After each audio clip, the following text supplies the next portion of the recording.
When you're building disconnected applications, your applications typically allow the user to enter data which is entered into a list with a detail view, and then when you have a connection, you typically allow the user to synchronize the edits. But in a real-world application, what you'd like to know before the user hits the synchronize button, whether there's an internet connection available, and also whether the internet connection is fast enough, because if you've taken a lot of images which are typically quite large, you might not want to allow the user to synchronize. If there's a poor internet connection, you might want them to wait until they have a Wi-Fi connection or a fast 4G connection before they synchronize. So you can see here we have a simple UX component running on an Android device. And what I'm going to do now is enter a new record.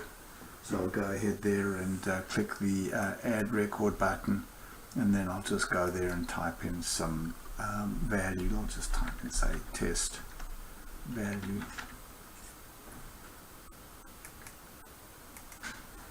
And I'll go ahead now and save it. And I'll also go ahead now and take a picture.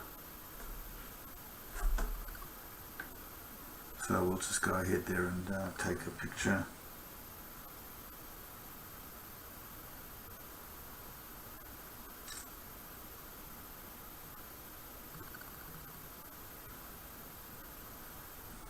And we'll go ahead and save that picture.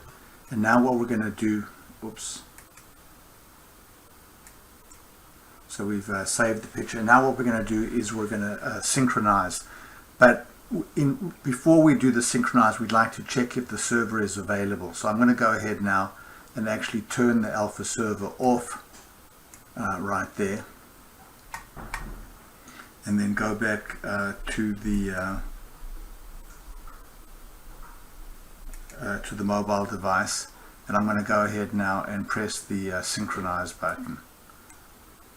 So you can see now we get told that we can't synchronize because the server is not available. So then I'm going to go ahead now and go back to alpha and turn the server back on now. So now the server is available, and we're going to perform a speed test before we synchronize the data. So we're going to perform our speed test by sending a certain amount of data back to the server and measuring how long it takes to come back. And we can specify here that we'd like to, let's say we're going to go here and we're going to wait for 50 milliseconds, which is actually not enough to complete this particular speed test. So I'm going to go now and press the synchronize button, and you can see that I get told that the internet connection is too slow, so we must try again later. So this record remains dirty, and so now I'm going to go and increase the speed test value to, say, 300 milliseconds, and then perform the synchronization operation again.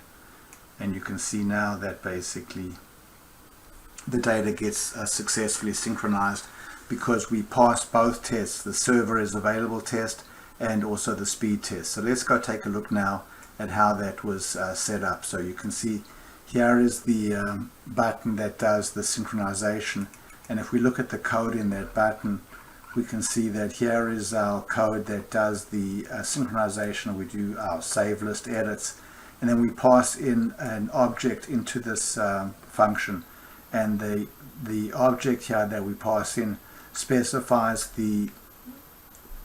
whether or not we want to perform a server is available check. So we've said yes. Then we've specified that we would like to also perform a speed test, and in doing the speed test we'd like to send back 1 megabyte of data, and then this is the duration of the speed test. So by default we've set this to 50 milliseconds. So that means that if the speed test does not complete within 50 milliseconds, we're going to call this on poor connection function over here, which will display a message. So here's our on poor connection over there, on slow message, and this is going to display the message saying that our internet connection is too slow. So this is how we set up the synchronization options.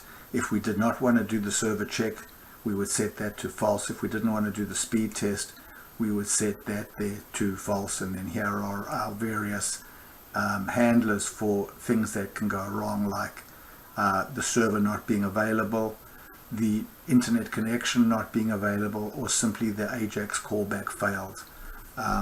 So the big benefit of doing a server not available test is that rather than waiting for an Ajax timeout, which could take several seconds, you're going to get information back immediately telling you whether the server is available or not. So these new options that are available in List with Detail View make your disconnected offline applications friendlier for your users. Thanks very much for watching.